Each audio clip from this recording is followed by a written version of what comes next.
been day 3 of a juice cleanse. Yeah. I've had like 18 juices the past 3 days. That's all I've ate. Yeah. I didn't even eat. I just drank. Does bourbon qualify as part of the juice cleanse? I don't know. I haven't had any alcohol, but I'm scared to try because I haven't had any solid food. So it's a dangerous game. I could get sloppy off one.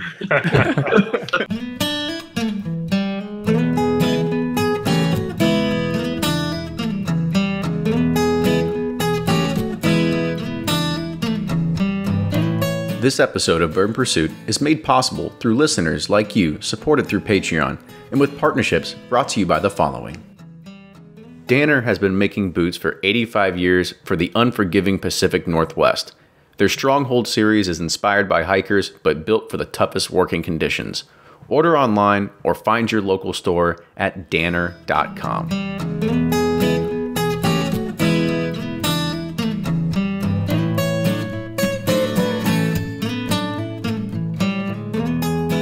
Hey everyone, just like last week, we've got some more news to cover before we kick off this week's podcast. As you all know, we are partnered with the Kentucky Derby Museum to bring the Legend series to this podcast. They are giving an opportunity for all of our listeners that want to come and watch these happen in person to now have a coupon code. Before we get into that, make sure that you know that on February 2016th, it's going to be Kyle and Wes Henderson from Angels Envy. On March 15th, it's going to be Fred and Freddie No of Jim Beam. And on March 29th, we're going to have Evan Kulsveen of Willett Distillery on.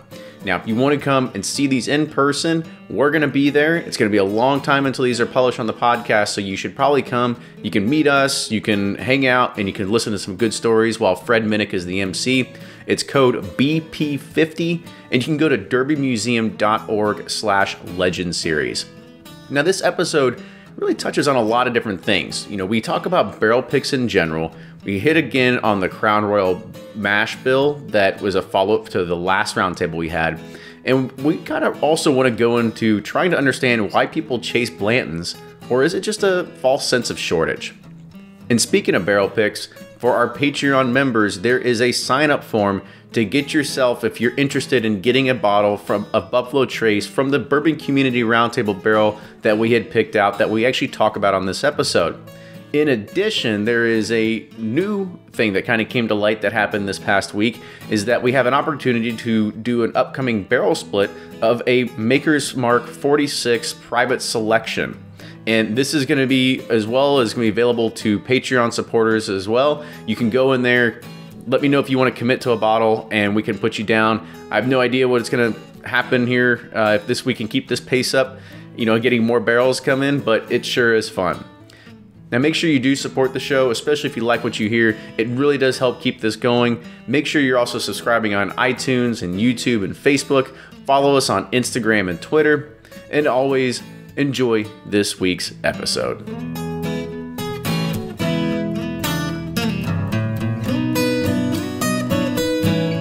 Welcome back to the episode of the Bourbon Pursuit Podcast, the official podcast of bourbon, the number one podcast of bourbon. We are here with the 17th edition of the Bourbon Community Roundtable. It is a fan favorite. It is a crowd favorite. We've got 30 viewers on. We'll probably creep up to 50 relatively here soon. We got to wait for Blake to bring his Bourboner fan base here at some point. So it will happen. It usually does.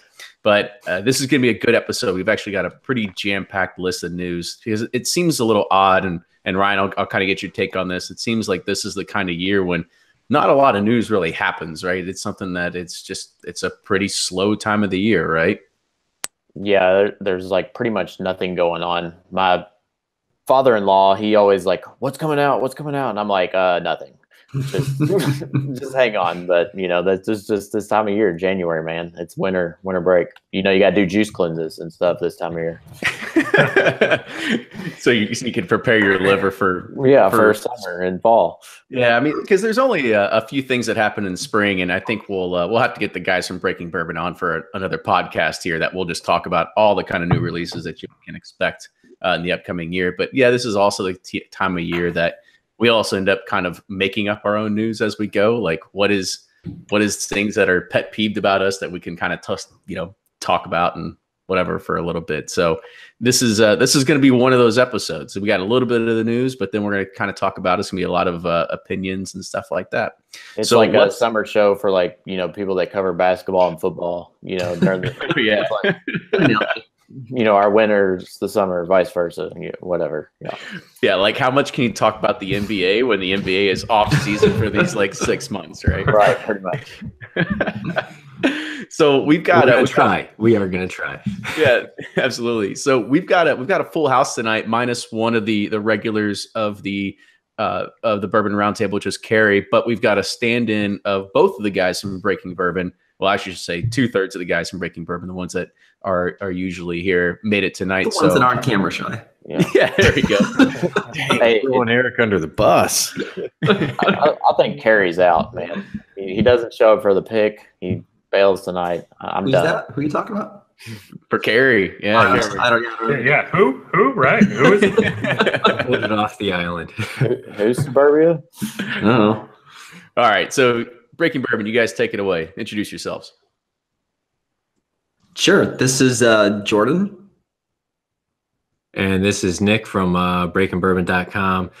Check us out online on social media. We got a big article that went live today, new 2018 whiskeys. Check it out. Some of that stuff on there is confirmed. Some of it is new. Some of it is kind of updates for the annual stuff. And then some of it is kind of a little bit of speculation with some hunches that we might see those things get released. So some stuff to get excited about, I think. Yeah, I think speculation is always the best part because we can always talk about things that'll never come, but nobody's gonna call us on our bullshit ever. Haven't been called yet. We're just bourbon bloggers, right? Like, we try to make it really clear which of those was, what we knew about it and what we didn't know about it. So kind of identify that in the beginning and then in each of the summaries. So we don't have take that for what it is.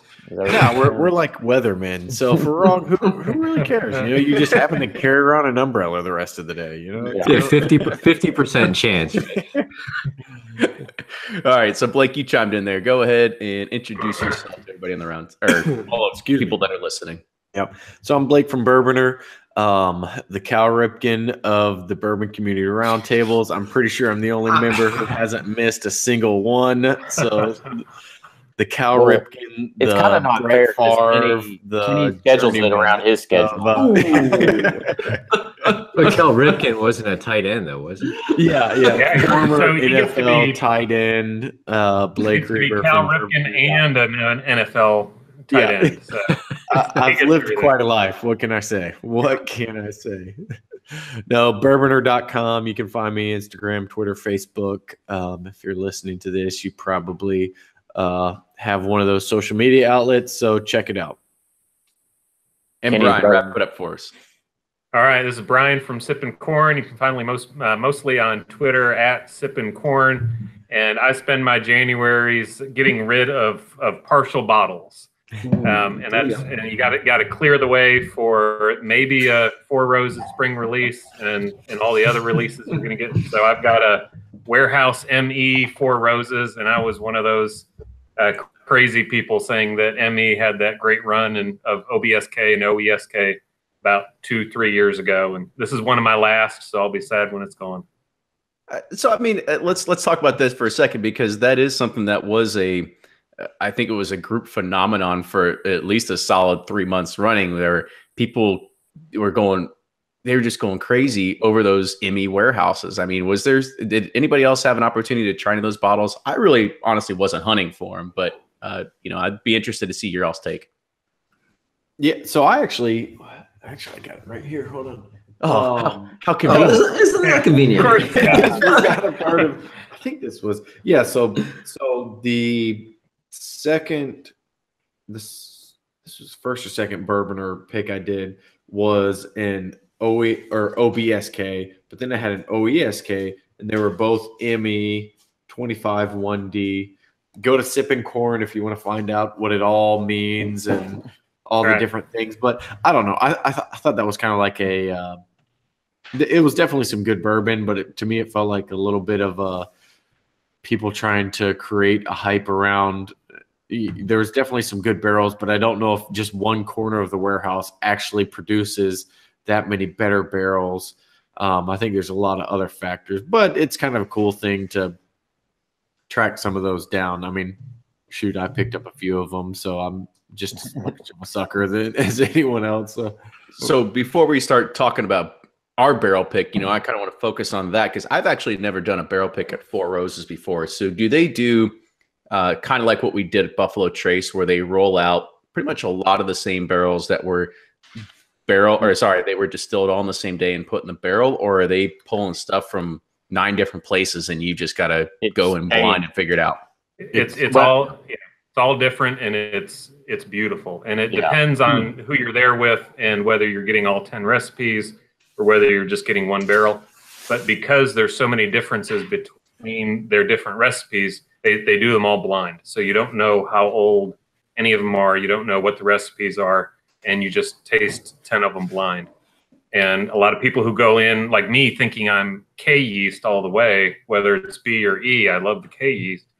Sometimes I'll come out with an OBSV that is on the top and the Ks are a little bit lower. So it's a really good experience to do it at Four Roses. Yeah, Four Roses has been the best one I've done. The first one I ever went on, they rolled out like 12 barrels for us. We did it with Toddy's Liquor. And like you said, it's blind. You have no idea what you're tasting. And then the last time I went, they only rolled out like 4. And I was like, what the hell? I was like, but no, it's awesome. I think that's all of them are kind of going to that model, how we, they put 4 to 6 barrels out and, there you go. Yeah, cool. It is kind of nice to taste them blind. I think that's the best way to do it. And they just have much more, there's not a big difference when you're tasting. Well, there's a big difference, but based on the stats, there's not a big difference when you go to like a Buffalo Trace, whereas you have completely different yeast, some different years, all that kind of stuff whenever it comes to Four Roses. So that is a really fun thing about it. Yeah, I was about to say, you saying blind wasn't really a big surprise. It's kind of been your MO for the past 3 months now. Just trying to push that train a little harder. But I'm kind of with Brian there. Last one I did there ended up picking a Q, which I would have never thought I liked a Q. But, hey, at the end of the day, that's what I picked out of the lineup. So we went with it. I didn't want to be like the guy who's like, never mind. Q doesn't look as cool on the bottle. So I'll go with the second one that I liked, which is K or, whatever it was. Maybe one day you'll just do like a mystery. Like, I'm not even going to tell you what it is. Yeah. Just bottle it in a blank bottle. Yeah. It'll just say it'll say just Bourbon. garble on the side. Anything. All right. So let's go ahead and we'll dive into it. Is a lot of people are well aware that everybody here on the roundtable were actually in Louisville last week for a barrel pick we did at Buffalo Trace. So it was a good time. We got everybody together. All our internet friends here in person finally got to hang out. People still hungover. drinking New York sours late in the night. And then my barmaid Instagram famous through Breaking Bourbon and Bourboner as well. So that was fun too. But this is one thing that we want to talk about because we are very glad that we could bring this barrel pick to some of our listeners, some of our Patreon supporters. So what I want to do is kind of talk about it a little bit in regards of the process that we sort of went through to kind of give everybody an overview. As we had mentioned already, the way Buffalo Trace does this is they typically roll out when you're there by yourself, anywhere between around 3 to 4 barrels. These 3 to 4 barrels are hand-picked, they're hand-selected, going to the single barrel select program. However, this time, since Blake was kind enough to do this with us, we got to choose not only, well, actually he got to choose, but we got to choose from a total. We got to choose from a total of 6 barrels because we had the opportunity to test against to choose which one's going to be for the round table and which one's going to be just for Bourboner. And then we were actually all going through and tasting them, and we all had different ways we were doing it. I think I might have been in the middle where I would taste something and I would write like, it's okay, or it's good, or something. And then I know Nick and Jordan, you had your own way that you were grading barrels. Kind of talk about that because it's pretty simple. Yeah, I'll tell you what I was doing. I was kind of doing a elimination to start. It was as simple as, does it pass or does it fail? Yep. And I think he looked at my notes and cheated. I had checks in. It was funny. You ended up doing that too. But yeah, I mean, there were 2 for me that failed immediately and 4 that passed. I think it was just getting through those initial, because tasting 6 at a time, that doesn't seem like a lot, but when you're trying to narrow it down, it is a lot, because you're trying to pick the 1, or in this case, we were trying to get to the 2 with Blake's as well. So that was the kind of the initial cut for me, just keeping it really simple. Congratulations, Bourboner listeners. You got the last 2.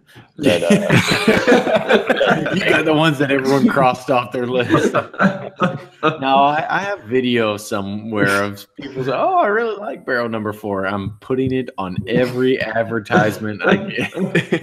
That was me. That's trademark. Yeah. Oh yeah, I think Nick nailed it, right? Very similar. I think no surprise, me and him usually grade the same way. Started with what one can I automatically eliminate, because there was a clear one for me that was just horrible, right? And I think actually that was the one we all decided to eliminate right away, barrel number 6. And we're just going back and forth. All right, I found my worst one. What's the best one, right? And then just narrowing it down so you can clearly say, yep, those 2 are going away. But like Nick said, once we narrowed it down to 4 barrels, that got a lot harder, because everyone definitely has unique tastes, unique characteristics, got different notes, and then trying to find that common middle ground. I mean, I think we ended up with 2 great picks coming out of this experience. But it was interesting just to get a bunch of people who really love bourbon, but all have very different just tasting profiles and what they taste and things. So it was fun that way. Yeah. And sure. it was interesting that it was unanimous, if I remember correctly, that 2 and 6 were out instantly on the first round. And then we all had different tastes for what was going to be the one we liked the most. But Kenny, what do you think about, remember 6, with one of the first ones out, was fantastic barrel proof. But when it was proof down, that's how we started tasting it. It was awful. I mean, just horrid. It just killed it. It killed it. Just horrible. It was not worth drinking. But barrel proof, and what were they, about 135-ish? Or I think less than that. It was around 129. 120. Yeah, 126 to 129. It was so good. I mean, I'd buy it nonstop. Absolutely. Yeah. It was interesting. I also think it was interesting, the fact that I think we made Susanna, who was our Buffalo Trace liaison that day, she had to, I think, basically go to the thief, I think, 3 to 4 times for each barrel for us, because we just kept drinking. A little more. Yeah, it was funny because we were like, well, we're not going to get to the barrel proof yet because we keep drinking the same 90 cut stuff over and over and over again. But yeah, that's exactly what happened, is that we went to number 6. We immediately said no, and we're like, okay, well, let's just go ahead and just drink this one barrel proof. And we're like, oh shit, like what should we get? Yeah, I wish we could get this one barrel proof. Too bad it's got to be proofed down. I was calculating we probably drank about a bottle and a half worth of bourbon if you add it all up. What was she putting in? It was probably 2 ounces per glass. 2 ounces per glass. We started with 2 glasses per barrel, so 12 glasses. Yeah, what's that? That's 484 ounces. So you don't need to count. You all were drunk. Yeah, it was a lot of bourbon before 11 a.m. Let's just it's funny. So number 6 was actually the very first one that I had, and I tasted it, and I was like, "We just came to Kentucky for nothing." Well, yeah, I thought, man, I normally like Trace, but if all these are going to be like this is going to be a super disappointing barrel pick. Thank God it was just that barrel itself. The funny thing, I just pulled up my notes, and I had notes on everything, and I got to 6, and I put 6 dash, and then nothing after that. I don't even need to put anything down, because if anybody's trying to vote this one through, it is interesting to see, like, there's kind of that bar that everyone wants to see on quality, and then everyone's taste kind of splits off from there. There's a standard of good, and then it's basically personal preference. And I think we all kind of debated on that afterwards, which was interesting. Yeah, I think the 4 that we didn't eliminate, I think it really was just down to personal preference. Yeah. Any of those was acceptable. Yeah, just what you liked, what you didn't like. So what was interesting for those listening, so these 6 barrels, right, barreled the same day, aged right next to each other, they all went through, like they were they weren't just randomly polled. They went through Buffalo Trace's own internal committee to say, yeah, these could be sold as single barrels, right? They're good enough. And they were the rejects from the day before. Well, yeah, and so exactly right. So we asked Susanna, what's going to happen with number 6? And she said someone's going to end up loving it, which, if that's truly the case, just goes to show you how crazy wild people's palates can be, like varying between each other. Yeah. I mean, but they also have several where I think it's like, yeah, just let Harlan Wheatley pick out one of mine, and I'm sure it's just like, what do we got left? Which one has been here since January? What do we got to get rid of? All right, that one. Good. Yeah. Okay. I've wondered on some picks though. I've wondered if they do put a dog barrel in, just so that everyone can think how good the other barrels are. Ooh, I mean, I've got nothing to prove that, but I've had that thought because I've been on a bunch of selections where there's a clear dog. Huh. But there's a psychology to that too. It makes you make a decision when you're already like, all right, we can eliminate that one. Let's keep moving. It's like, but no distillery is going to want to admit, hey, here's a really crappy barrel.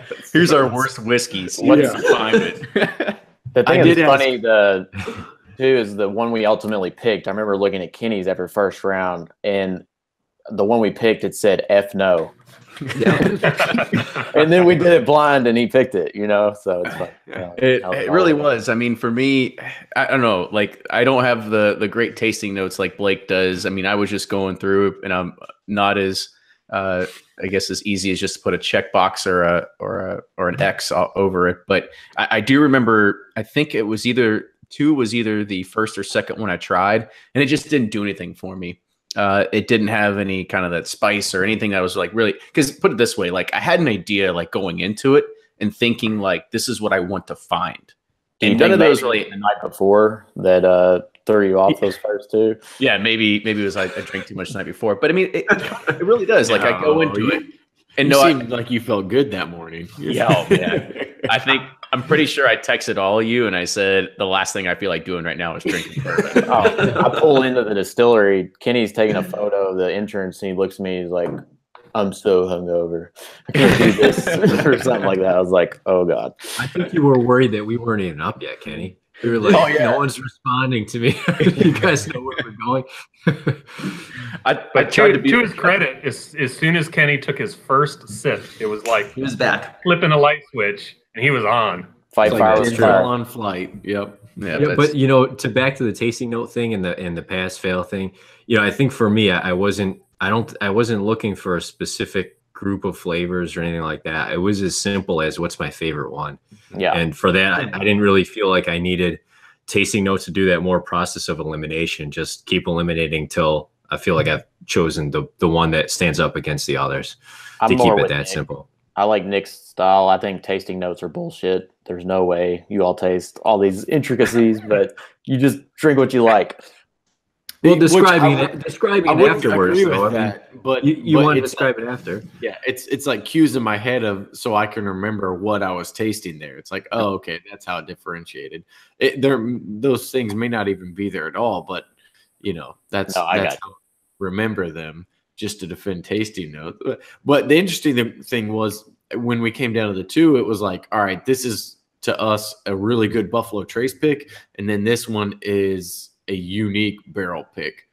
I don't remember which one we actually ended up going with, but it was interesting how we went the difference just the barrel can make in the flavor profile of a whiskey, because you think every other variable or every other thing is constant. It's distilled on the same day, basically next to each other, so it's just the wood is the only difference. So. And I'm wondering who switched when we went blind too. I know just mentioned Kenny's notes there. Early on though, that was probably a note from early on. Did anybody remember if they picked the one that they thought they liked, or if they switched when we went blind? I picked 3 from the get-go, and then we picked 3. Like that was my initial favorite. That was 3. The one we ended up picking was not one that I liked initially. I mean, it wasn't the worst, but it was just one that I was so on. But when we went blind, it ended up being the best sip at that moment. At that point of the tasting, I'm pretty sure I just took them both as a shot and held my hand up. I was like, oh, look, what are we doing? Okay, I'll take now it. He's trying to downplay the bourbon community. Now he's trying to lift the bourboner pick. Bourbon, I have it all on got camera. barrel six. We can go back and see who liked what. So It's on video. Yeah, it will be on video at perfectpourtv.com in the future. So make sure you keep your eyes out for that, and I'm sure we'll all let you know. But just to kind of go and talk about what Brian had said, everybody knows Wade Woodard. He's a pretty prolific consumer advocate. And he's also started a blog at tatertalk.com, but he also had an article out there that said, what's the difference between a store pick and a group pick? And so this is technically what you would call a group pick, where everybody kind of went together, and we got the opportunity to taste it and actually choose the barrel, versus a store pick, which sometimes you will see, and it has that sticker that says like selected by Harlan Wheatley, Master Distiller. And it can be, and this is what he pointed out in his article, exactly what Brian said, that they just go and they say, just go grab them, whatever. Like, it doesn't matter, right? So it does have some validity, I think. So that's one thing to keep in mind, that, ours is way more valuable. Yeah. I mean, just drop it and mark it up there now. It's whiskey of the year. It's a really good point, because like a lot of times retailers get barrels because it's cheaper, and not as much these days, but it used to be where they could, get a case or get a whole barrel. If they knew they were going to sell through it in a year, they might as well save, $10 to $15 on a case, because they were going to sell through it. So it just made sense. Whereas we're they going can sell it at higher really margin. focused. Yeah. Really focused on the taste. They can bump the price up a few dollars and save money. Like, it's a win for a store. So if you're buying store picks, you got to really trust who is picking it out. Absolutely. And never always ask first. Like, if they say, oh, well, we let the master distiller do the work, and he tastes through, and I'll pass. Barrel six. You got barrels. Yeah. I think we've all seen enough winner right there. Yeah. The tasting committee. We got to get rid of this garbage. Yeah. Yeah, So I if mean, Buffalo Trace is hiring for tasting committee, I think we would all say we'll help them out. if you're a retailer too, I mean, depending what your goal is, I mean, at the end of the day, they're moving volume. So if they're doing pick after pick after pick throughout the year, this is going to burn out a little bit. And it depends, how interested are the people who are doing the pick and picking something good versus just getting something with, we picked this on the label. So you got to do your research and talk to the people who actually picked it, if you're going to put validity into, whether or not that's going to be a special barrel or not. Just because it has a sticker on it doesn't necessarily mean it's special. It's a single barrel. But unless it's one of our stickers, how did it arrive the Bourbon there? Community Roundtable sticker, that means it's a gold standard, folks. Yeah, it's a gold good point. wax. Yeah. It's a good Not point, dripping. Nick, because sorry. I'll say it's a good point, because I've done picks with liquor stores, and you find those like unicorn profiles, or you're like, wow, this is really outstanding. He's like, yeah, but that's for you whiskey geeks. I need to sell this to everybody. You know what I mean? And I'm like, Exactly right. fair enough. So It's a good point. Cool deal. So let's go ahead and we'll kind of move on to something new to talk about. So I'd already mentioned Wade and his blog at tatertalk.com, but this is the part of the podcast where we're getting a segment we call speculation, which could also potentially be a new orphan barrel name in the future. But as we talked about, that Wade is a very well-known consumer advocate. He's also a whiskey law sleuth. And this is when he had created a new article called Diageo Done Screwed Up. And he talked about the Crown Royal Bourbon Mash bill that we'd actually discussed in the last roundtable. And he went through and discovered that they are actually in violation by calling this something from bourbon. He refers to 27 CFR 5.22 I/1. I don't know. I'm not a lawyer like Brian. I don't know what this all means. But he said this is the smoking gun, and it states that the word bourbon shall not be used to describe any whiskey or any whiskey-based distilled spirits not produced in the United States. This is exactly what Diageo did. They used bourbon to describe a product that was produced in Canada. Now, he got a response back from Diageo, and the TTB actually initially approved this, but they later asked Diageo to surrender it. This is after quite some time. But since Diageo already had a product ready to go with launch events, packaging, promotional material, etc., they came to agreement with the TTB that they could actually use this label for a period of 1 year. So can anyone take some guesses as to what this product might be called after the 1 year is over? speculation. Well, one, can we also get a thing where it's like, hey, you're free to do illegal things if it's just for 1 year? Yeah, Can right. I get that same I'll sign up Yeah. for that. yeah. It's a good gig if you can get it. Right.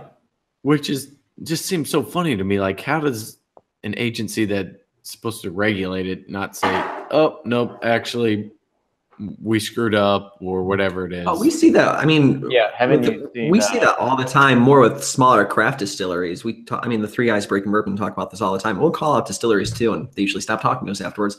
But Surprisingly, yeah, I mean, a lot of stuff goes through them, so it really makes you wonder if they don't care, if the volume's too high, if there's like one guy and he's overwhelmed, a girl. I don't know. too high. have you ever heard of lobbyist? Well, there's also that too. They're like, get this third. Come on, just you got a shit ton of stock. Come on. Just turn a blind eye. Yeah. So did Crown Royal say that they're gonna continue to keep the product on the market under a different name, or they'll just take Bourbon Mash out of it and call it like, I don't know, Crown Royal Double Black or something? That actually wasn't any part of the article, so I do not have any kind of guesses to either what they are going to call it or if it's just going to be taken off the market. But I would highly, highly doubt they would just take it off the market. And if you're the brand manager though for this brand, for this specific bourbon, right? Well, quote unquote bourbon. What a great gig you got now. If it sells hot for a year, you just get a different name, right? Yeah. If it tanks, it's not my fault to tank. You know what? We just couldn't sell it anymore. You're good either way with this job. I heard they were going to call it the Pursuit Edition. Oh, I like that. Next year. I like that. Crown Royal Pursuit. Here we go. Barely legal. No, that sounds like it should be shut down. Even I know. I was like, we're touching some fine lines there. Alex Coffin did mention, he says, if it's unelected, you're kind of unaccountable, which, as you guys from Breaking just pointed out, that this stuff happens all the time. They approve labels, they put stuff on the website, and then all of a sudden, whiskey geeks, they get a hair up their ass and they want to go and call people out. But in your opinion, how much do you think they should care to uphold the law here? Because it's not like anybody's going to jail over this. It's not like anybody is. Let's put it this way: nobody's dying. Nobody's like. There's no real harm that's coming out of this, except for people that want to prove their knowledge base, maybe. So kind of talk about what you think about that. I think at the end of the day, if you're going to have a rule that you're not going to enforce, just eliminate the rule. If you're going to have a rule that says you can't say age less than 4 years, and then you let everybody, it's an obvious thing, and then you let everybody roll out a label that says age less than 4 years, what are the guys supposed to do who are aged for 18 months when they're competing with somebody who says aged less than 4 years and they're getting approved? They're going to look at that and say, well, I'm going to roll my whiskey out the same way because it's not fair competitively, right? And then before you know it, everyone's doing the same thing. So I don't know. I'm not, as far as the rules go, I'm not saying this should be the rule or that should be the rule, but if you're going to have a rule, you might as well enforce it. Otherwise, what's the point? Rules are not made for big boys. The big companies always can get around rules. It's like the little guys that get hit by them. But it reminds me of like the NCAA. Like you get caught cheating and you're banned like five scholarships in the future. It's not like the people that did it. So like the coaches go unscathed, they get new jobs, whatever. So unless you work at U of L. See, and I want to throw my answer out before Brian starts talking because he's going to have the actual the right answer. Yeah, the right answer. But these things are in place to protect brands. Bourbon is a protected name because it means something to consumers. So if you're just going to let people use it, what's the point? It's the same thing with like trademarks and all that kind of stuff. You get a distillery like Wilderness Trace who has to change their name to Wilderness Trail because Buffalo Trace goes after them. So it's protected. So I think it should be enforced. And unfortunately, a lot of times the little guys lose out on that, but that's a part of it. You can't just say, all right, if you're over a certain dollar amount in sales, you're allowed to break the law or bend the law. No, the rules are the rules. So And a lot of it too has to, I mean, you have to recall where this industry initially came from way back when, right? When distilling first took place, there's a lot of mistrust. There's a lot of lying, initial way back when rules were put in place to protect the consumer and to stop distilleries from cheating, basically, right? Like bottle and bond law, everything else that came after it. So even though nowadays, a little bit more trust, a little bit more transparency, thanks to the way information travels, they're still there really at the end of the day to protect the consumer. So if they're not doing that, I agree, like what Nick said, get rid of the rules and have a free for all. But that's a shame because I think the industry worked really hard to get to this point to get that protection. Whether they wanted to or not, it's here now. And I think it's done really well over the years. So if you take that away, you're just, taking a step back. We're not going to let the Canadians come in. Steal our bourbon. I was about to say the same thing. It's like, ironically, it's a Canadian. We talking about there, buddy. They took our bourbon. Brian, drop that knowledge. knowledge. You just lost all your Canadian listeners. Yeah. The South Park memes could keep going from here. Brian, the rules are pretty complex. I mean, so it's harder for I forget who said it. It's the small guy whose job is not only to run the still, but also to do label approvals and marketing and everything else. I mean, there's no way that guy can keep up really, but Diageo can keep up with the rules. And a lot of the other labels that have snuck through that have said straight when it's not a straight whiskey, and they've gotten through because there's just not the capacity at TTB and in COLA approval to really look at everything. And then an additional downside to that is Maker's Mark got sued for saying handmade on its label when it's not. I mean, it's to a large part mechanized. But they then use the TTB approval as support for why they get to say handmade. And there's a lot of reasons they should be able to say handmade whiskey on it. But so they end up using TTB approval as a defense when someone sues them. And that's the part that really gets me is you've got an agency that's not doing what they need to do. Maybe it's because they don't have the manpower to do it. But the fact is they're not minding the store like they should be. So I don't think I have a different answer than anyone else other than to say it's important to protect the labels, and it's important to protect the dogs and everything else. But it's important to comply with these rules, and I agree with everyone. You gotta have support. You gotta have enforcement. Yeah, I think Jordan brought up a really good point. The fact that these laws were actually made a long, long time ago to help protect the consumer. And I think it was, I mean, you could have said it as much as probably maybe a little bit over 3 years ago. And then for that, maybe a span of, 2.5 decades, that didn't really matter, right? It was the same 8 people making the same product. Like it wasn't really going to change that much. And then now all of a sudden we had this new resurgence of craft distillers. We had this new resurgence of everybody trying to find this little niche in the market of how they can make their product stand out for somebody else. And so maybe this is high time that they should really be paying a lot more attention to it, because this is now the focus is more on them now than it has been in the past 20 years, right? So I think that's Jordan brought up a really good point with that too. So does anybody have anything else to add on this before we go hit up the next topic? I think I would just add a question to that, and if anybody in the chat on YouTube to respond to this too. But how much of that responsibility should rest on us as the consumers and the writers and the bloggers and the podcasters and everyone else? Are they just taking the approach of we're simply going to enforce the handful of things we enforce, and the rest of it we're going to leave to you guys to bring lawsuits, bring publications, approach producers, do whatever?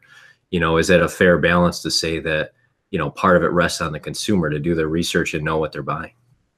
Or should it be TTB and the government's responsibility to essentially control all that and put the resources there? This episode of Bourbon Pursuit is made possible through listeners like you, supported through Patreon, and with partnerships brought to you by the following.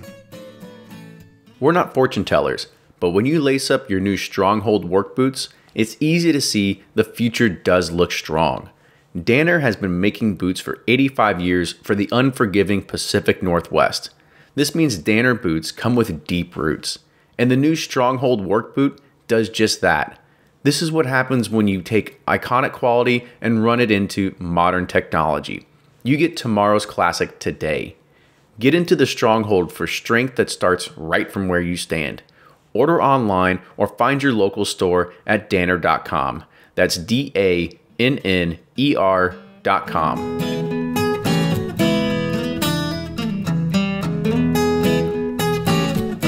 How much of that responsibility should rest on us as the consumers and the writers and the bloggers and the podcasters and everyone else? You know, are they just taking the approach of we're simply going to enforce the handful of things we enforce, and the rest of it we're going to leave to you guys to bring lawsuits, bring publications, approach producers, do whatever?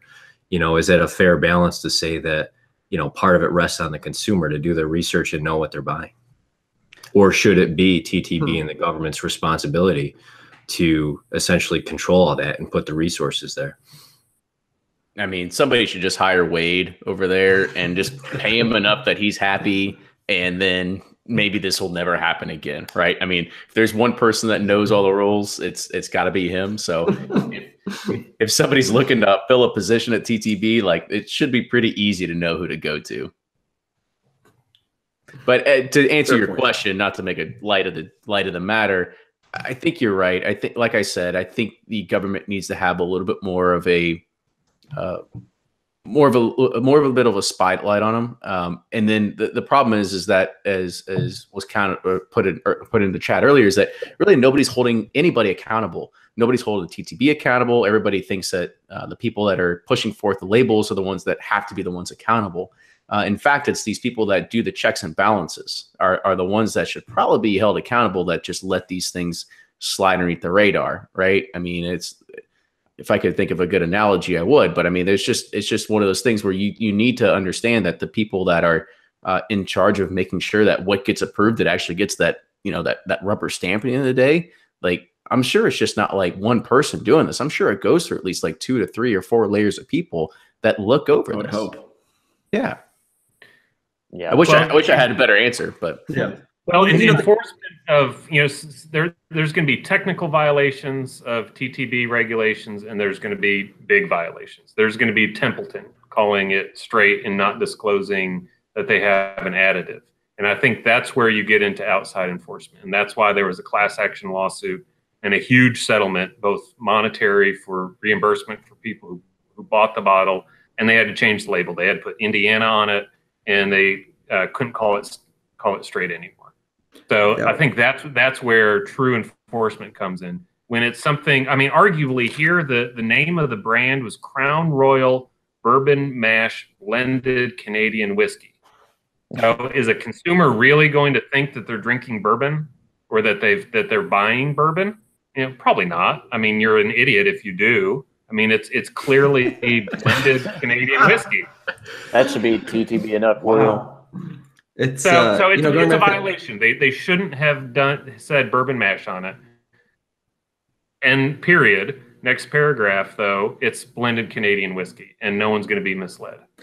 But that should be something that the TTB has right in front of them. That they check it off and say, nope, go back. You have to do something different. Yeah. That's right. You can't call it.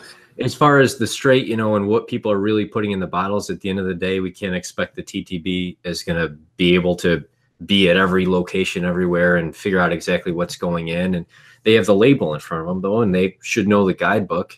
They should know the rules, and they should be able to say when there's a rule that's broken, no, you can't do that label. Yep. I mean, that's what we depend on them to do, and then where there's deeper violations, well, that's up to us, that's up to the consumers and, the people out there on the ground, so to speak. Especially when it's a big brand as Crown Royal. I mean, Jesus, it's like, I can understand a small brand getting it through, but somebody like them, come on, that's crazy. Yeah.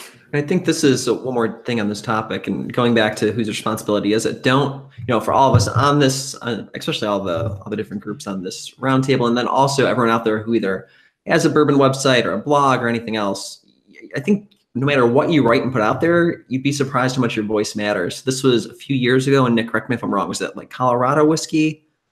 What? Anyways, turns out there was a lawsuit. Breckenridge. There we go. Yeah.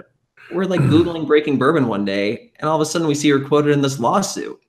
And they're pulling information using us in part of their argument as what we had posted and what we had found out about this, this distillery. And that actually went towards the prosecution, which was wild. But so that's what Josh from Red, White, and Bourbon. He sent us the message. He said, "Are you guys going to get subpoenaed?" And he sent a link to it. It's like, Josh, I think you're digging deep, man. Yeah, I think but that is a good lesson learned, right? So if you see something, this sounds really stupid, but if you see something, say something, put it out there, right? Because you never know. Like your voice may actually end up helping change something that's being done illegally. Cool. All right, let's go ahead and move on. I think we beat this one to death. There were a few good comments in here. Kevin Brinkerhoff said, just put the poll on straight bourbon and vote against it. You could probably do the same thing with Reddit. If it's got enough upvotes, then it's probably good to pass TTB. And then Chris Haynes said, remember that half the consumers already believe Crown is bourbon anyway. Touche. Yep. Okay. It's on bourbon menus at airports all across the country. Oh, it's true. Along with Jack Daniels, but we won't get into that yet. We're not going to get into that. We're not going to popping up again in the Bourboner group. Blake, right. Make that a rule. So let's go ahead and move on. So we had talked about it last time as a rumor. It's been officially confirmed. OKI has announced the end of their line with the bunch of the 12-year barrels that are currently being dumped soon. And however, people are starting to clean out shelves of OKI all around the country, or at least in where it's distributed. In addition, just the standard old Scout, just a single barrel, 7, 8, 9 years, that's being cleared out to left and right. And these aren't even store picks. This is just the regular bourbon. I want to kind of get a gauge on what you all think. Is it January and people are just getting stir crazy, or is there really panic mode being set in right now? Oh, maybe they're just nervous that the new stuff's not going to be as good as the MGP stuff. I don't know. Because it's a really good product, It is good. They're putting out right now. And so you're like, well, might as well get all we can before they screw it up with their new shit. No, it's just a little bit of having or getting something now that you can't have in the future, right? I guarantee you we're going to see the same exact thing happen, even though this can sound stupid, with Four Roses Yellow, right? People are going to be like, oh, I want the old yellow label with the screw cap because it's not going to be yellow anymore. Who knows what it's going to be like? So let me go clear out the yellow. It's cheap. It's the same thing that's happening right now. Yeah, just people want what they're not going to be able to get later. Absolutely. Yep. Blake, you're on mute, buddy. I wish I didn't buy any more Elijah Craig 12-year. Yeah. No, I'm kidding. Thinking back, you think back. I mean, reality is how many people are sitting there saying, I bought enough of that. I was good to not buy any more at $25. I mean, I think most of us can say that it made sense at that point to buy a bunch of it when you knew it wasn't going to be that anymore. Why not? It was low cost. It was accessible. It's going to be different, or it was different after. So it's just that as things run out, you want to have it before it's gone. People love scarcity. Yep, they do. They do. Mm-hmm. Absolutely. Yeah, I mean, the thing is, though, and I think that we just saw like another new label come from Kentucky Owl today. It's under the Kentucky Owl umbrella, which was Old Carter, I believe is what it was called. Stole umbrella. But I mean, when I think about it, there's so much new stuff that's coming to the market. I mean, and we are at the very beginning of what we're going to see is a flood of stuff that's going to be coming. And it just seems, in my opinion, that people are going in panic mode of just because something is reaching their end of life that they got to get it. And it's like, why? Like, there's going to be so much stuff that's going to be coming out that, sure, you're going to have, you spent $70, $80, $90 on each one of these bottles. But at the end of the day, like, that's cool. Like, have one or two, but man, you don't need to buy 7.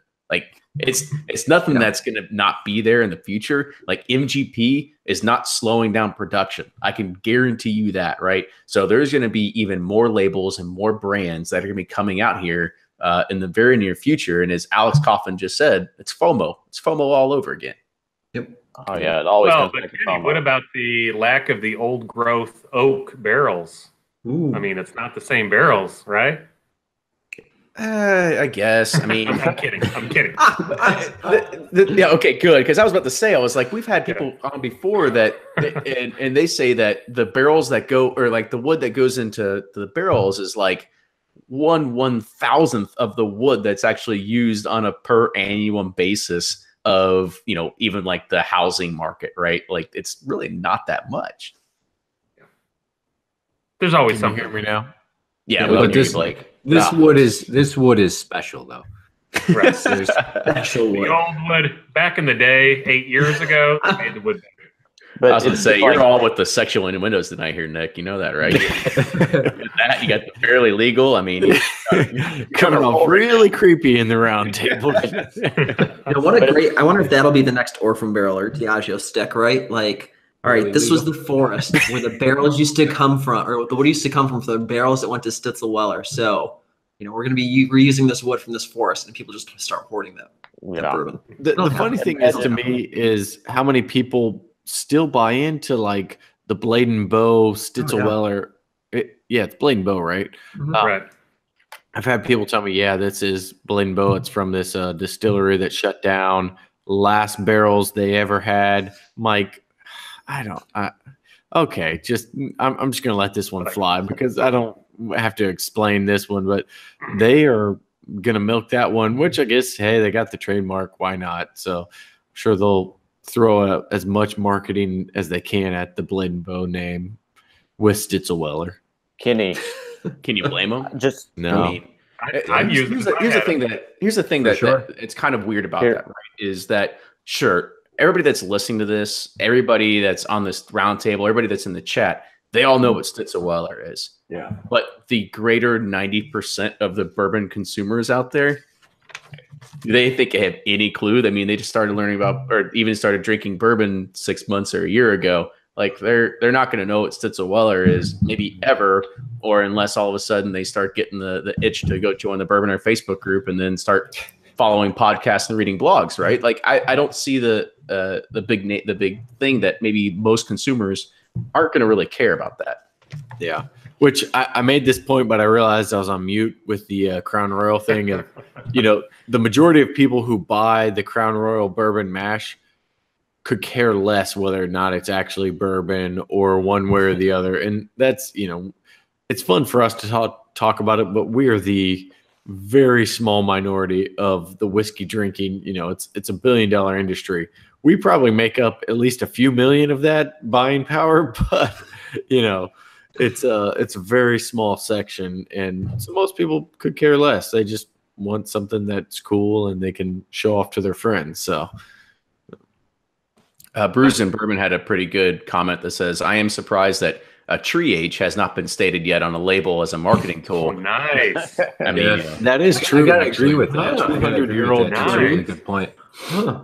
I mean, put it this way, I think anybody knows that at this point, Buffalo Trace is the one that's probably doing the more experimentation than anybody else. So they probably have some, because I know they're using crazy things like they're using redwoods, they're using I forget, some other kind of like Bengal tiger kind of wood. I'm not Looks from all over the place. Yeah, no, they're doing some really cool wood they're experiments. doing a lot of crazy stuff over there. But yeah, it's Nick knows all about those crazy wood experiments. yeah, he does.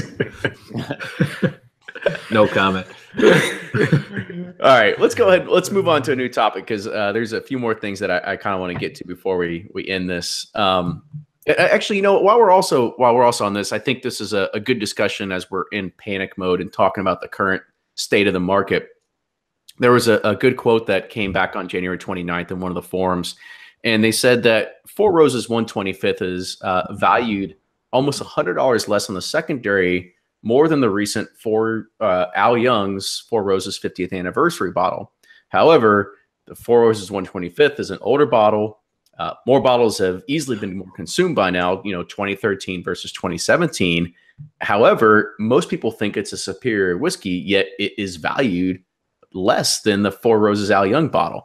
Now, is that because that the new influx of people getting into this just don't care about older whiskey, or just new people just want to get the newest juice or the hottest juice that's on the market today? Like, so what are your thoughts? I think it comes down to popularity. I think it's a big popularity contest when you're thinking about secondary value.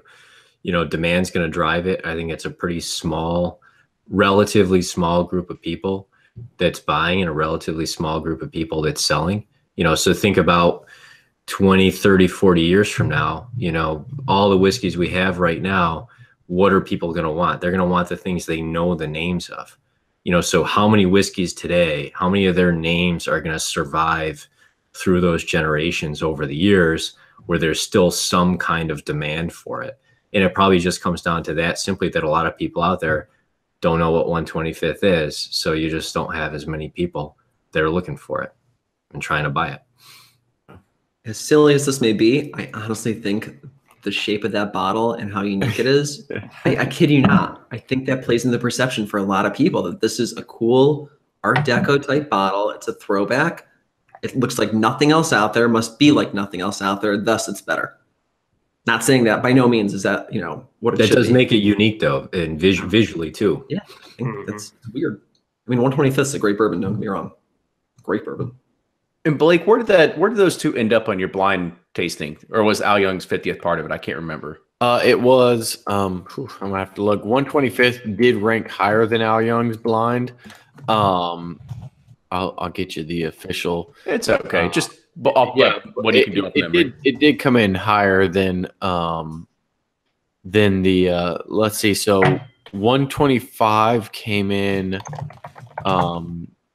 third. Al Young's came in fourth. They're about a quarter point apart in the blind tasting. So really neck and neck. I mean, I'd call that almost a tie. But I mean, I think it really is a part of a lot of people don't realize what the 125 is. And so that means there's less buyers, less demand. Al Young's did win the Bourboner Whiskey of the Year, so I'd say that plays a huge market influence. I just went and bought a ton of Al Young's and rigged the whole holding process. No, but I mean, I think it really is. That is a really cool bottle. There's no way around it, but it was good. It was very good. Got a lot of attention. So I think everyone wants the new and hottest thing. So that was it. So I think that kind of plays the biggest part in it. Yeah. I think the hype train is really there. And it is funny because you do see this, that, you see some of the legendary, William LaRue Wellers, not to say the Weller 19, but there's some really good old William LaRue Wellers that don't necessarily have, you can get the 2017. Maybe you just pay like an extra $100 and then you'll have something that's maybe years and years ahead better, right? So I don't know. It is kind of crazy how newcomers to this are kind of masked to the degree that they don't necessarily know like what are the best ones, the previous releases or anything like that, and they just kind of see that Blake has cornered the market on Al Young. So it is what it is. All right, so we'll move on to another one. So we see it all the time in the forums. It's in Bourboner. It's in our local Facebook groups of hunting groups and everything like that. And I see it all the time that people are complaining about finding Blantons. And I don't know about me. I'm getting sick of it. It just about as much as I get sick of people trying to find and hunt down Weller Special Reserve. But it's because for me, Blanton's just doesn't do it anymore. Just straight Blantons. And I want to kind of get your idea. Do you all think like maybe BT is manufacturing this, or do you really think it is a scarcity thing? Yes. I've thought all along that's their number one play, scarcity. I feel like they do it intentionally, but I could be wrong. I have no idea what their stocks are, but they do a great job at it to create demand. But it's funny. Last week, my cousin she was like, my husband wants 2 bottles of Blanton's for his birthday. I can't find it anywhere. And I was like, really? I was like, I hadn't bought it in 5 or 6 years, and I was like, no way. And I went to a store, and they're like, yeah, we can't get Blanton's anymore. And I'm like, are you shitting me? But so I had to go to my honey hole and get him 2 bottles. But yeah, I can't believe that it's allocated like that. That's just nuts to me. I honestly think it's more on the distributor than BT. Now I could be wrong, but I think the distributor is just holding a ton back because there is no way it's that allocated. No way they don't have enough of it to go around. And, stores are saying, well, we're on, we get 2 bottles per month now or something like that. I'm like, because I had the same thing. I tried to buy some for somebody for Christmas, and like, yeah, we can't find it anywhere. We go all over. I'm like, no, you just go into any store, you grab Blanton's. It's Yeah. 55, 60 bucks. Right. And it really is. I was in Total Wine probably 3 weeks ago, and overhear some guy saying to the store manager, well, y'all got any of that Blanton's? Well, can't find it anywhere. And I'm thinking, is that really what everyone is going for now? So, I mean, honestly, I think it's more of the distributor just manufacturing some scarcity on that and putting it on allocation. And Buffalo Trace probably has some plays a role on that as well. But it's a little crazy to me because I would probably drink regular Buffalo Trace at $24, and I would definitely drink the Bourbon Community Roundtable Buffalo Trace pick over Blanton's any day because it's 2 years older and it tastes a whole lot better. So yeah. Well, I think it's the new Elmer, by the way. It's the new Elmer. Tying on to that point too, what Blake just said, right? I do believe there's a little bit of artificial scarcity being created by everyone involved. The thing to remember too, like when this bourbon was out before, I mean, you could always find Blanton's for a reason too. It's because it's $55, $60. And don't get me wrong, to us and to a lot of people listening on this podcast are like, oh, wow, that's not that much for bourbon because we're just so used to spending a ton. But for the average consumer, and when they walk into a store, like even when people ask me for recommendations, like, well, what do you think for like $25 to like $35, right? Like once they break that $40 barrier, they really don't want to spend much more than that. So for them, like the average consumer who does buy the majority of stuff, they don't want to spend 55, 60. So now when it starts disappearing, you're like, what? Everyone just started like gladly spending a lot more on bourbon? I don't think so. That's a pretty good take on it. Yeah, I mean, that is good. Yeah, it's for me. It's when I see people that are in the local groups and they're trying to chase after Blanton's. I'm like, guys, come on, it's fucking Blanton's, guys. Like, let's all take a step back. Yeah, I was like, let's just go do your own homework. I mean, it's got a horse on it. Nothing. It's a great bottle and it's got a horse on it, and horses sell. But don't wait for it. Don't hunt for it. So much better. You can buy 2 bottles of something a lot better instead of getting a Blanton's. I mean, Buffalo Trace is big. It's just as big as not as big as Beam they're pretty close though to Heaven Hill and Beam. I just don't believe once all those aging warehouses are done, they're going to be a lot bigger. That's for sure. So that's makes you think. Well, it makes me wonder though too, because it does seem like certain areas don't have it, and other areas do. I don't think the distribution on Blanton's was enormous in the first place. I don't know that they were ready for people to be hunting it per se, but I do wonder if they do make it scarce in some areas to get people talking and get people kind of hunting for it. And I think it's important to make a distinction too, like we were talking about before, where there's bottles that are, I guess you'd say, hunt worthy, and then there's bottles that they're good at their price, but don't spend a lot more for them. Don't spend hours and days, don't trying camp to find, out for them. Blanton's is great if you can find it and it's $55, $60, but if you got to hunt, you got to buy more and you got to work liquor stores, and pay $80, $90 for it. That's a whole different scenario. And I think that, I like Elmore T. Lee too, but I think that one for me kind of jumped the shark when people kind of went so crazy for it. That it became more in demand, I think, than it should have been, and paying so much for it just became ridiculous. And I think Weller Special Reserve got pulled up into, the Weller 12 kind of tornado of, this is really good for the price. And I think people got confused over what was what, and that Weller name just, boy, that's great that they've got 3 bottles there. And I think there is some confusion, which I think works well for the brand. But at the end of the day, it's not worth going crazy over. And Weller 12 is good, but it's not worth paying an insane amount of money for either. No, we're never going to be able and Nick, what's your consistency there? Sorry, Ryan. Nick's consistency there. Every brand he mentioned comes from Buffalo Trace.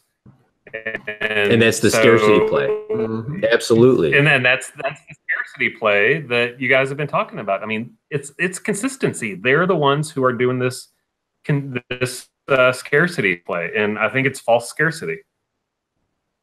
I This will be think the last Bourbon Pursuit or Bourbon Roundtable barrel pick we'll get from Buffalo. Yeah. So the value just went up. Actually, this one's going to be really scarce, though. Yeah. we like Bo and Susanna. They'll keep us as friends, right? So hopefully we'll keep us as an in there. You know, I want to go ahead and, you know, do a solid for the rest of the bourbon community, because these are the people that actually listen and follow this. That if you really love Blanton's and you really love it, then you need to do yourself a favor. And, you know, Jordan's had one behind his back the entire time, but you've got to go get yourself a bottle of straight from the barrel. Yes. Absolutely. It's amazing. If it is easily the best thing that you can buy. I mean, if you're going to pay $90 at a retail store for somebody's jacking it up, pay the extra $30 and just have it shipped to your door of getting it straight from the barrel to be able to do that. Or pay attention. Get on mastermalt.com. Every once in a while, they're going to have Blanton straight from the barrel available, and you can go and you can buy it. It'll be $125, $135, whatever it is, shipped to your door. It's worth every penny of it. And so that is the only Blanton's now that does anything for me. So that's a hunting tip for everybody that is wanting to learn more about it and how to get your hands on something good at a it's not a cheap price by any means, $100+ for a bottle of bourbon, but in my opinion, it's kind of hard to, you know, you put that against some other $100 bottles of bourbon, it knocks it out of the park. We actually my enjoyment level is right there with that one. I feel like that definitely justifies the price. We did an article back on BTAC alternatives for those, like, for anyone who can't find BTAC bottles and, you know, common ones you might be able to find. But then we also threw in Blanton straight from the barrel as if there were a 6 BTAC, this would be it. And most people have a shot at getting it too. So you like Blanton's? Also, do you like BTAC but can't find it? Try a bottle of this. You'll be pleasantly surprised. Yeah, it's great. Yeah. Okay, so we're not going to get to our last question tonight because we are already running over our time. We've already hit our hour, so we're going to save that for the next one. So, fellas, I want to say thank you again for joining on the roundtable tonight. And before we start closing it out, you know, Ryan, this is a pretty good discussion tonight. We've got a lot of good things that are coming in regards to the podcast for new releases. I mean, I think we've got pretty much everything up to about episode 150. This will actually be a episode 135 when this comes out. So we've got a lot of good stuff that's coming. So what? Any kind of closing thoughts on your end? You know, I just that barrel pick was super fun, and just a recommendation to people that are listening or in the bourbon community. Don't just talk to these guys virtually. Try to meet up with them. That was so much fun. Like, we've hung out, you know, online and talked in chat boards and on these hangouts, and it was so fun to just meet you all in person. Like, oh, Brian's like 7 foot tall.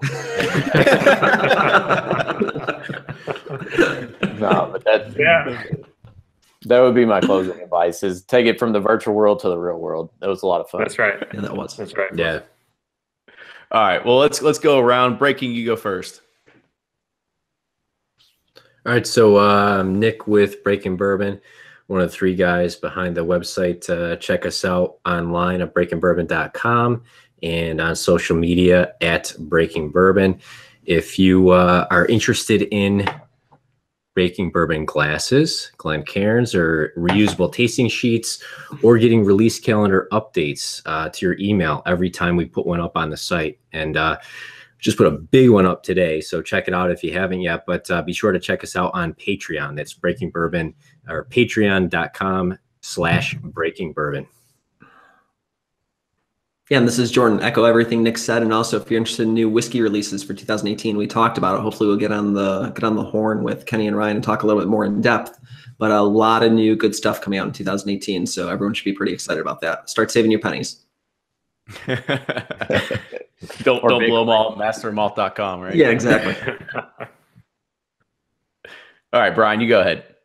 All right, this is Brian with Sippin' Corn. You can find me mostly on Twitter at Sippin' Corn. Had a great time at the barrel pick, and from this point on, I'm going to start plugging my book, which I'm hoping for a fall release. It's called Bourbon Justice.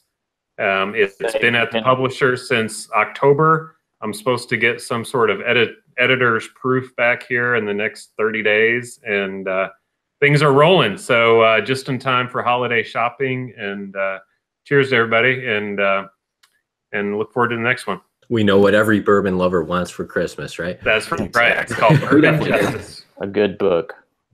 That's not written by Fred Minnick. It might be a limited edition too. Ooh, limited edition. Ooh. Old Can I world get a paper. signed copy? Is That's you right. gonna have like pieces of a barrel like as the cover or something? Like what's the... Well, and some people just won't open it, and it'll be worth more. Oh, that's a smart move. Yeah, you don't want to crease those pages. It's like a Yeah, that's right. Superman That's right. comic, right? So you buy two, you read one, you keep one on the shelf. You bunker the other one. Yeah, you bunker the other one. I get royalties on both. It's a win-win. Kenny's gonna get a bookshelf at Costco now. Oh, that's hilarious.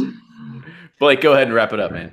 I am Blake from Bourboner.com. You can find me on Instagram, Twitter, Facebook, BOURBONR.com. Definitely would like to kind of reiterate what everyone said about the bourbon tasting we did. It was a lot of fun getting together with everyone. So, meet up, drink in person. Don't just be internet friends. A lot of fun can be had. So.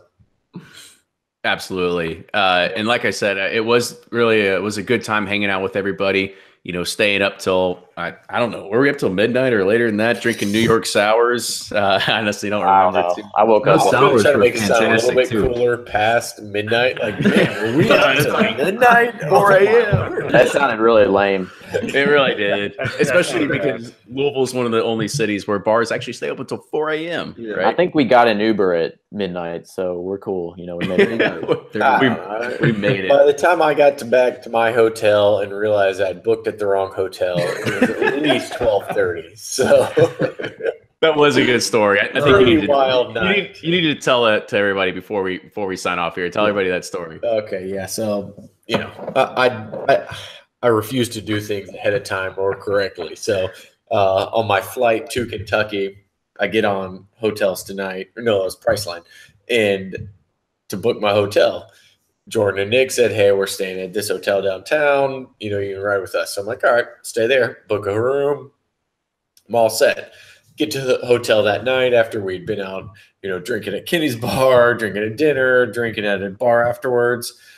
Go to check in. The guy's like, yeah, I don't have your name here. Could it be under a different name? Like, hold on, let me check my confirmation. Apparently, there's 2 Alofs in Louisville. Who would have ever thought there was 2 Alofs? We're big time now. I are big time. booked at the wrong one. Luckily, booked by Priceline. They let me cancel for free and get the same rate at that hotel. So shout out to Aloft. The New sponsor for the community roundtable. Yeah, let's do it. Yeah. We got to get some money from them. I'll take that all day, right? Yeah. Absolutely. All right. Just to kind of wrap it up, thank you all again. It was a pleasure meeting everybody, all the internet friends coming in and actually hanging out for a little bit. The guys from Breaking Bourbon had mentioned that they've got a email distribution. We actually just started email distribution too. Cool. So if you want to get on that, you can actually get every single new episode that comes out is going to be beamed directly to your inbox. You can just go to bourbonpursuit.com, scroll down a little bit, and there's going to be a subscribe button down there. And you can go ahead, punch in your email address. You're going to be on the listserv, and every new episode that comes out, it's going to come right to you. Haven't really figured out another way if we want to push out new information. Maybe we'll, maybe we won't. I don't know. We just started it today, so we'll figure it out. We're having a brainstorming session tomorrow, so yes, we had things to. We'll get the whiteboard out and start hashing it out. 4 bourbons later. Yes, exactly. That's what happens. That what happens on a Friday afternoon. But also make sure you follow all these guys on all the social media channels. Also follow us, Bourbon Pursuit, on Facebook, Twitter, and Instagram. If you've got show suggestions, fan mail, hate mail, whatever it is, you can send us it at theduo, THEDUO, at bourbonpursuit.com.